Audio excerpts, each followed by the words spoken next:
Jacob Reed had been working as an emergency dispatcher for years, handling all kinds of crises during his long, lonely night shifts. He was used to the routine, the late-night accidents, the panicked voices, the desperate pleas for help.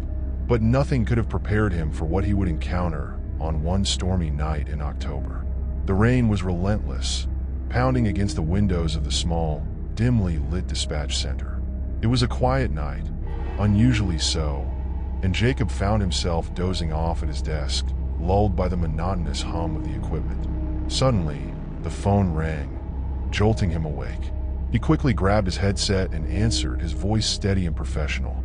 "Emergency services. What's your emergency?" There was silence on the other end, a faint crackling of static. Jacob waited, straining to hear any sound. Then a voice, a low, raspy whisper, came through the line. "I'm in the house." Jacob frowned, sitting up straighter. "Ma'am, are you in danger? Can you tell me your location?" There was a pause, and the voice repeated, "I'm in the house. Please help me."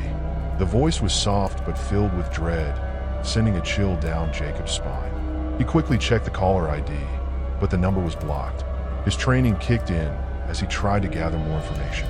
"Ma'am, can you tell me where you are? Are you alone?" But before he could get a response, the line went dead.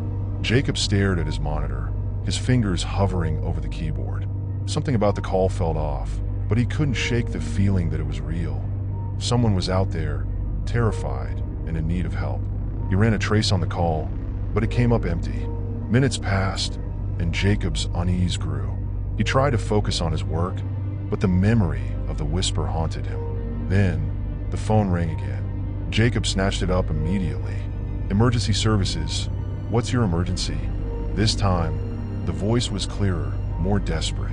"I'm upstairs now. Please, you have to help me."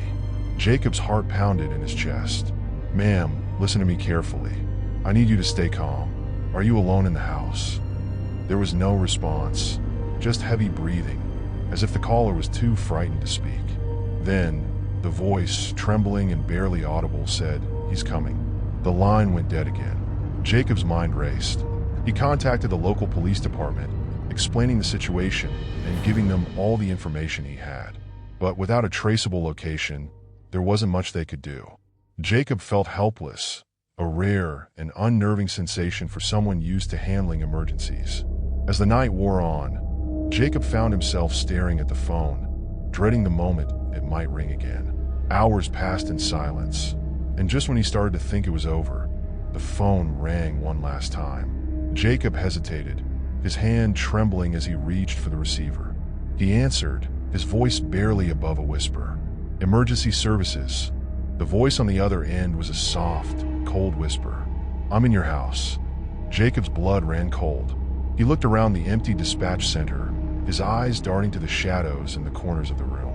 He felt a sudden, overwhelming sense of dread, as if something was watching him, lurking just out of sight. Slowly, Jacob stood up, his chair scraping against the floor. He backed away from his desk, his eyes fixed on the phone. The whispering continued, now accompanied by the sound of footsteps, slow and deliberate, growing louder with each passing second. "They're closer now," the voice hissed. Jacob's breath caught in his throat.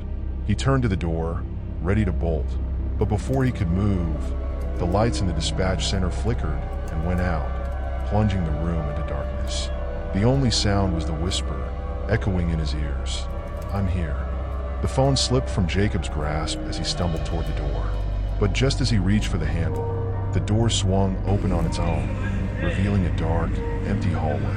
And in the distance, coming closer, was the sound of footsteps, slow, heavy, and relentless. Jacob never made it out of the dispatch center. The next morning, his colleagues found the room empty, the phone off the hook, and the receiver humming with faint, distorted whispers. The last call Jacob answered remained a mystery, and the strange occurrences at the dispatch center became a local legend. Some say that if you listen closely at night, you can still hear the phone ring, and if you're unlucky enough to pick it up, you might hear the same whisper that haunted Jacob Reed. The voice that says, "I'm in your house."